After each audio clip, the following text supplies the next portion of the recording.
مجھے آج بھی یاد پڑتا ہے کہ سیکٹر 9 کے اندر جب بیٹھک ہوا کرتی تھی تو جب وہاں جانا ہوا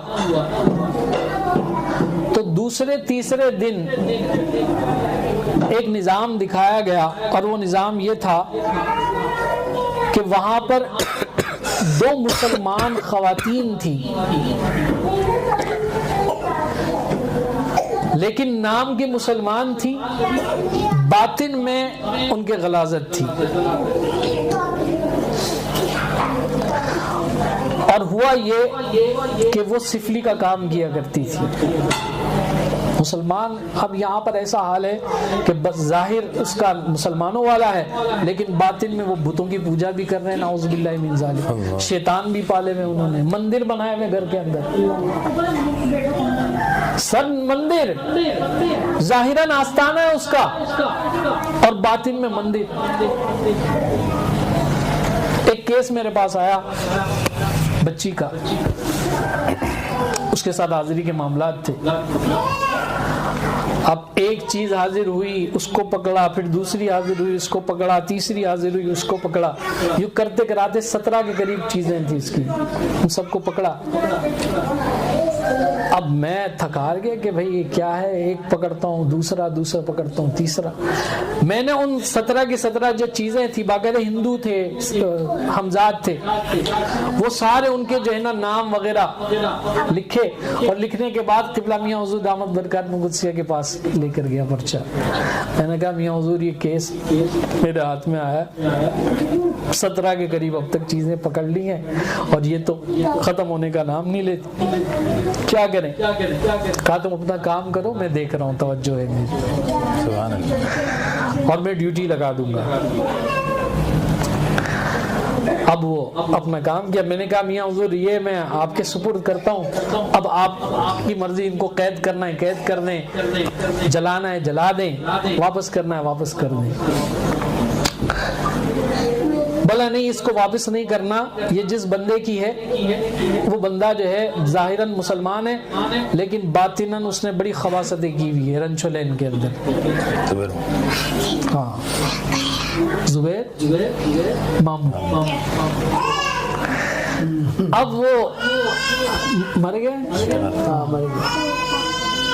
اب وہ بندہ جو ہے کہا کہ نہیں، واپس نہیں کرنی اس کی چیزیں۔ جانا ہوا دوبارہ، پھر دوبارہ وہ کیفیت۔ المختصر یہ کہ ایک ایک کر کے اس سفلی گھر کی ساری جو چیزیں تھی وہ لے لی گئی۔ لینے کے بعد پھر اس نے رابطہ کرنا شروع کیا کہ بھائی آپ جو ہے مجھے جو بھی چیزیں وہ واپس کرنے میں یہ کر دوں گا وہ کر دوں گا۔ جب انٹرویو لیا میں نے ان شیاطین سے اس بندے کا، تو کہا کہ یہ محفلیں بھی کرتا ہے، نعت خوانیاں بھی کرتا ہے، ذکر کی محفل بھی ہوتی ہے، سب کچھ ہوتا ہے، لیکن جہاں اس کا آستانہ اس کے پیچھے ایک چھوٹا سا کمرہ بنایا ہوا اس نے، اور وہاں پر باقاعدہ بت رکھا ہوا ہے اور اس کی پوجا کرتا ہے۔ اور یہ جتنی بھی چیزیں یہ ساری کاغے شیاطینوں والی ہیں، اور یہ شیطانوں کو خوش کرتا ہے اور عجوبے لوگوں کو دکھاتا ہے۔ ایسے اشارہ کرتا ہے انگوٹھی آ جاتی ہے، ایسے اشارہ کرتا ہے ٹوفی آ جاتی ہے، نظر بندی کے بھی معاملات اور دیگر بھی۔ تو یہ حال ہے کہ ظاہراً ان کا لبادہ مسلمانوں والا، اور باطن میں وہ غلاظت لیے ہوئے ہیں، بت چھپائے ہوئے ہیں۔ اب جب وہ معاملہ سامنے آیا تو میں نے قبلہ میاں حضور دامت برکات قدسیہ کی بارگاہ میں عرض کیا کہ حضور یہ 2 عورتیں دکھائی گئی ہیں، ابھی میری یہاں پر رہائش ہوئی ہے، اور رہائش کے بعد یہ 2 عورتیں اس طرح دکھائی گئی ہیں، کیا معاملہ ہے؟ تو قبلہ میاں حضور دامت برکات میں قدسیہ نے فرمایا کہ الحمدللہ یہ ہمارے سلسلے کی برکت ہے اور یہ ہمارے سلسلے کا فیض ہے کہ جہاں کہیں ہمارے سلسلے کا خلیفہ بیٹھے گا تو اس کی بیٹھک جہاں ہوگی وہاں غلاظتیں دور ہوتی چلی جائیں گی. سفلی گر اگر کوئی کام کرنے والے ہوں گے تو ان کا سفلی گروں کا معاملہ نہیں چلے گا. تو کہا اس لیے تمہیں بتایا گیا کہ یہی آس پاس ہی یہ دو عورتیں ہیں اور ان قریب یہ چلی جائیں گی. اور وہی ہوا کہ پہلے ان کا نظام بند ہوا, لوگوں کا آنا جانا بند ہو گیا اور اس کے بعد وہ گھر خالی کر کے چلے گئے. تو یہ ذکر کی برکت, اس میں ہمارا کوئی کمال نہیں ہے, یہ ہمارے بزرگوں کا فیض ہے.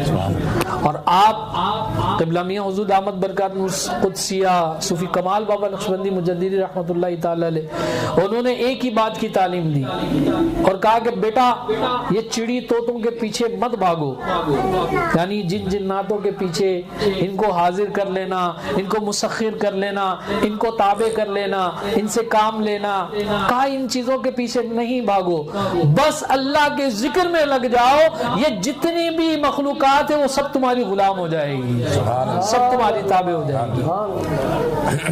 تم ان کے محتاج نہیں رہو گے, اس ذکر کی برکت سے تم بادشاہ رہو گے اور یہ تمہارے غلام رہیں گے. اور اگر صرف ایک ہی جن کے پیچھے پڑ جاؤ گے تو بس وہ ایک جن بھی تمہیں اپنا غلام بنا لے گا, اپنی شرائطیں منوائے گا. اور یہ دیکھا گیا ہے کہ کسی نے ایک عمل کر لیا, ایک جن تابع کر لیا, اس نے اپنی شرائطیں رکھی ہیں, وہ اس کا غلام ہوا ہے, وہ اس کی شرطیں پوری کر رہا ہے. کہا یہ طریقہ بزرگوں کا نہیں ہے, بزرگوں کا طریقہ تو یہ ہے کہ وہ بادشاہوں کی طرح بیٹھتے ہیں, ذکر کرتے ہیں اللہ کا, اللہ کی طرف خود بھی متوجہ ہوتے ہیں اور مخلوق کو بھی اللہ کی طرف رجوع کرواتے ہیں اور اسی مالک کی طرف لوگوں کو بھیجتے ہیں اور کہتے ہیں کہ بس اس دروازے کی طرف تم نے جانا ہے, یہاں سے سارے کمالات کھلیں گے.